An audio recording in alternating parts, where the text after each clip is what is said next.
রাজ্যসভায় অর্পিতা ঘোষের ছেড়ে যাওয়া আসনে তৃণমূলের প্রার্থী হচ্ছেন লুইজিনো ফলেইরো। 29শে নভেম্বর ভোট। মঙ্গলবার রাজ্যসভার প্রার্থী পদে মনোনয়নপত্র জমা দেবেন ফলেইরো। দেশের জন্য ফলেইরোর অবদানকে স্বীকৃতি দেবে মানুষ, এ বিষয়ে আমরা আত্মবিশ্বাসী, টুইট সর্বভারতীয় তৃণমূল কংগ্রেসের। চলতি বছরের সেপ্টেম্বরে তৃণমূলে যোগ দেন গোয়ার প্রাক্তন মুখ্যমন্ত্রী লুইজিনো ফলেইরো। বর্তমানে তিনি তৃণমূলের সর্বভারতীয় সহ সভাপতির দায়িত্বে রয়েছেন। আমার নিজের খুব ভালো লাগছে এই ভেবে যে ভারতবর্ষের বিভিন্ন প্রান্ত তৃণমূল কংগ্রেসকে ছড়িয়ে দেওয়ার যে প্রয়াস আমাদের নেতৃত্বে শুরু করেছেন, নেত্রী আমাদের অভিষেক বন্দ্যোপাধ্যায় সকলে মিলে এবং নেতৃত্ব সকলে, সেইটার দিকে আমরা আরো এক পা অগ্রসর হলাম বলে আমার মনে হয়েছে। এবং তাতে আমি একজন সাধারণ কর্মী হিসেবে সেইখানে আমার ছেড়ে যাওয়া ফিক্সার তাকে তার এই যোগদানটাকে আমার মনে হচ্ছে অত্যন্ত গুরুত্বপূর্ণ একটি নমিনেশন, এবং যেটা আগামী দিনে তৃণমূল কংগ্রেসের জন্য অত্যন্ত গুরুত্বপূর্ণ হতে চলেছে। আমি খুব খুশি। বাংলার মেয়ে রাজ্যসভার আসন বহিরাগতদের দিয়ে নষ্ট করছেন। বাঙালিরা কি এই বঞ্চনার জবাব দেবেন না? তৃণমূলের টিকিটে অসম এবং গোয়া থেকে ভোটে জেতার সম্ভাবনা না থাকা এইসব লোকেদের জন্য বাংলা কেন মূল্য চোকাবে? ফলেইরোকে তৃণমূল রাজ্যসভার প্রার্থী করার পর টুইটে খোঁচা বিরোধী দলনেতা শুভেন্দু অধিকারীর।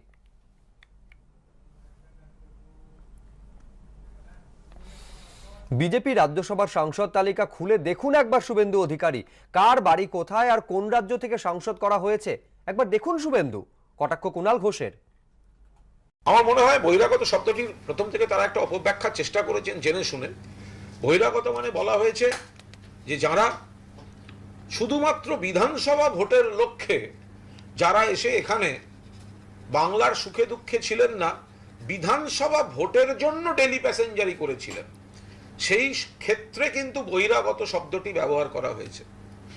আর এক্ষেত্রে একটি সর্বভারতীয় দল তারা বিভিন্ন রাজ্যে সংগঠনের যে বিস্তার সেটা লাভের জন্য, সেই বিস্তার লাভের জন্য তো শুভেন্দু অধিকারী তো কালকা যোগী, সবে তো গেছে, বিজেপিতে তো বর্ষপূর্তি হয়নি। বিজেপি রাজ্যসভার লিস্টটা খুলুন না ভাই, তাহলে তো দেখবেন কার বাড়ি কোথায় আর কোন রাজ্য থেকে গেছে। লোকসভার লিস্টটা খুলুন না, দেখবেন কার বাড়ি কোথায় কোথা থেকে গেছে, কার বাড়ি গুজরাটে, বেনারস থেকে প্রধানমন্ত্রী। তো এগুলো তো দেখতে পাবেন, মানচিত্রের এপাশ মানচিত্রের ওপাশ। কালকাযোগী বিজেপি ওই সব কথাবার্তা বলে লাভ আছে? অর্পিতার অধিকার কেড়ে অন্য লোককে দেওয়ার চেষ্টা। গোয়ার প্রাক্তন মুখ্যমন্ত্রী ফলেইরোকে তৃণমূল রাজ্যসভার সাংসদ পদে প্রার্থী করায় কটাক্ষ দিলীপ ঘোষের।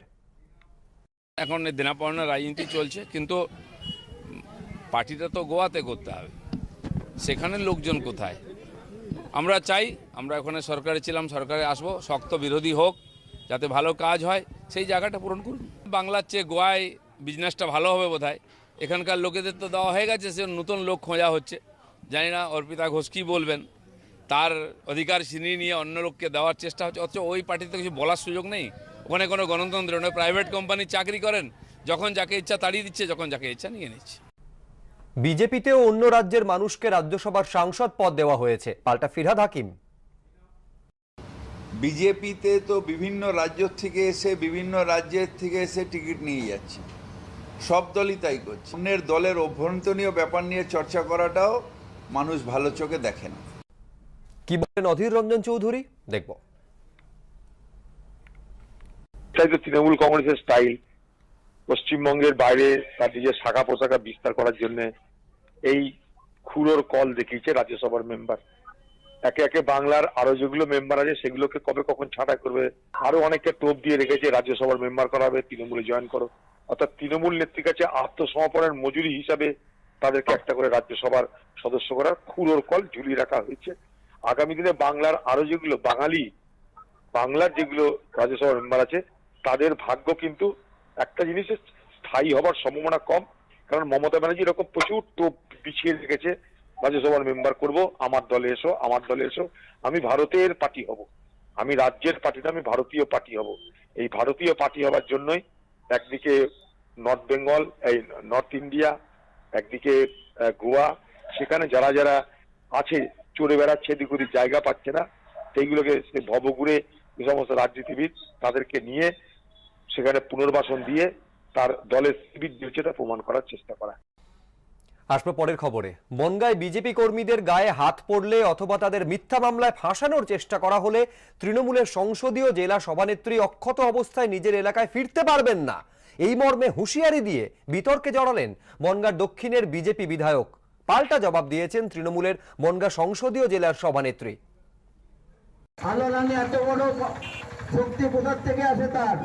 তোমাকে আমি সাবধান করে দিতে চাইছি, আমার একটা কার্যকর্তার হাতে যদি গায়ে যদি আর একবারও হাত পড়ে আর মিথ্যা মামলায় ফাঁসানোর চেষ্টা করো, তোমার ওই শরীর নিয়ে আসতে তুমি তোমার ওই এলাকায় যেতে পারবে না। কার সাহস আছে হাত পা গুরু গুরু করে দেবে? জনগণ সেটাও উপযুক্ত বিচার করে দেবে ময়দানে।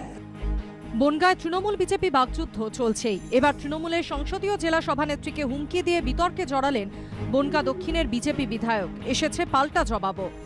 এলাকার মানুষের মধ্যে সন্ত্রাসের বাতাবরণ, খুন খারাপা, মারামারি, এর হাত ভেঙে নেবো, এর পা ভেঙে নেবো। আলোরানি এত বড় শক্তি কোথা থেকে আসে তার?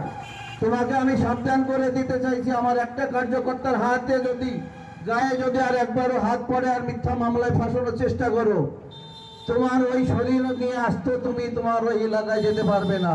উনি আমাকে মেরে ধরে আস্ত শরীরে পাঠাবেন না, এটা কোনো ভদ্রলোকের, কোন ধরনের ভদ্রলোকের কথা এটা আমার জানা নেই। রাজ্য সরকার যাতে পেট্রোপণ্যে ভ্যাট কমায় সেই দাবিকে সামনে রেখে শুক্রবার নহাটা বাজারে একটি প্রতিবাদ সভার আয়োজন করেছিল বিজেপি, আর সেখান থেকেই একের পর এক আক্রমণ।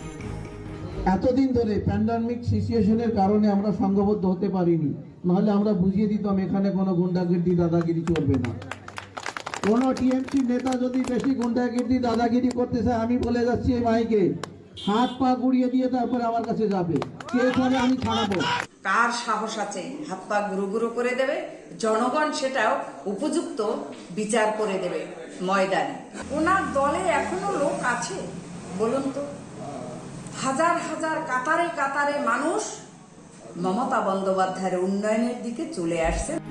বনগাঁ লোকসভা কেন্দ্র বিজেপির দখলে রয়েছে, আর বনগাঁ সংসদীয় জেলার আওতায় থাকা 7টি বিধানসভা কেন্দ্রের মধ্যে 6টি গেরুয়া শিবিরের দখলে।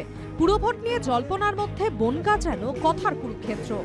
সমীরণ পালের রিপোর্ট, এবিপি আনন্দ, উত্তর 24 পরগনা।